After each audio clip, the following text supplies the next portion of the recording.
called to attend a family barbecue where one of the people have just had a mishap with a cooking utensil, and there's just maybe a deep laceration on the forearm. That is all we know at the moment. So we walk in and our scene is safe, doesn't look to be any potential hazards, no sharp utensils out anymore or anything like that. And so I'm wearing the correct PPE, just gloves and glasses at the moment. If there does seem to be copious amounts of blood or anything, I could also gown up. So what I'm going to do is introduce myself to the patient. So, hi, I'm Sharon from the ambulance service. What's your name? Taylor. How are you, Taylor? Good. That's good. So what's going on today? I cut myself with a lot of knives and just won't stop bleeding. Okay, and so I can see that Taylor is already holding her hand on it, so she's trying direct pressure. So I'll just ask her, is that direct pressure to your arm helping stop the bleeding? No. No? Okay, no worries. So if it's okay, I'll run through just a quick primary survey on you and then I'll assess the bleeding. Is that alright? Yep. Awesome. So the best way to do this is just to posture you on your back, if that's alright. Yep. So just lay down for me. And so I know her airway's clear because she's talking to me. Her breathing rate, I can see that is slightly increased, probably just due to anxiety of the situation. I would also just quickly auscultate her lungs. So Taylor, I'm just going to place this on your chest and have a listen. Is that alright? Mm-hmm. There you go. Equal bilateral air entry, not too worried at the moment. So now we're just also going on to circulation.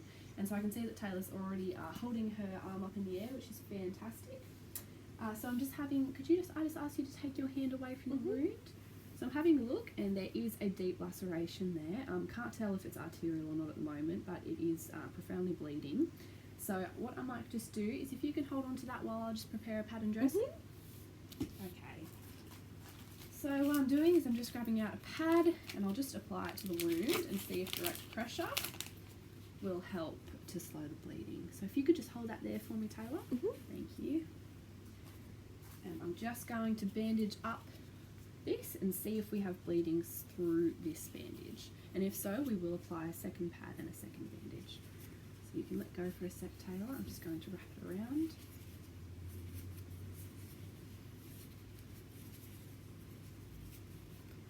Making sure that it is tight and secure, although also to not cut off any circulation. So I'm just doing the whole bandage over site.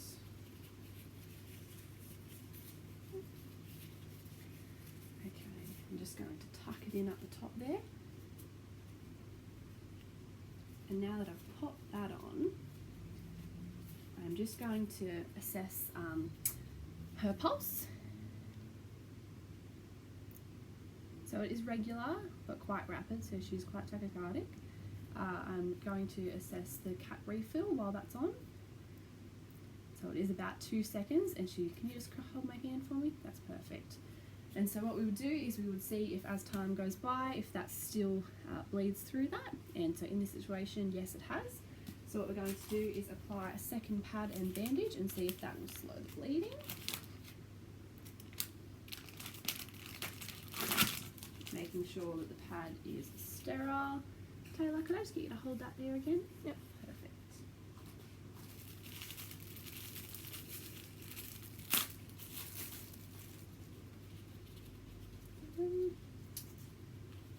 Okay, just going to do exactly what we did before, Taylor, and see if this will slow the bleeding down.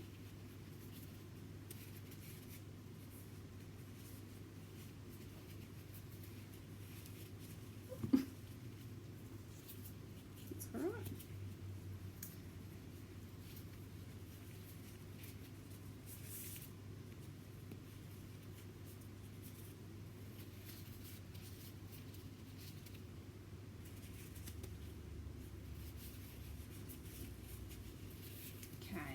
And I will secure this bandage and again check the patient's pulse, motor and sensory function. So I'll just feel the pulse, cap refill, see if there's any changes. Okay, I'm sure your arm's getting quite tired there. You can just rest it on the top of you if you like, just as long as it's quite elevated. Okay, so I can see that there is still bleeding through, so what we're going to do is actually want to apply a tourniquet, as this will hopefully completely stop the bleeding. We don't have a tourniquet, we just have a triangular bandage, so we're going to do the best that we can. So what we're going to do is going to apply it about 5 centimetres above the wound site, making sure not to put it over the joint. And with this one, we are just going to tie it, make sure it's as tight as it can be. And I'm just going to rest that down. And once that is on, I'll make sure to put I could really put it anywhere, but commonly a T on the forehead with the time that the tourniquet was put on, just so everyone knows that there is a tourniquet present. I would also make sure that the tourniquet is always in a visible position, and once the tourniquet is on, I would still check PMS again. I would then make sure that, just to prepare for any shock or anything, I could elevate the patient's legs. We probably don't need backup at this stage if the tourniquet is fine, and I could also put a blanket over the patient to make sure that there's heat conserving mechanisms, and just making sure that that tourniquet is constantly visible. And then yes, hopefully that will stop the bleeding. If not, you can apply another tourniquet above the side as well, just making sure not over the joint, and making sure that we do not remove the tourniquet at all until we get to hospital, and then the hospital can do what they like with it.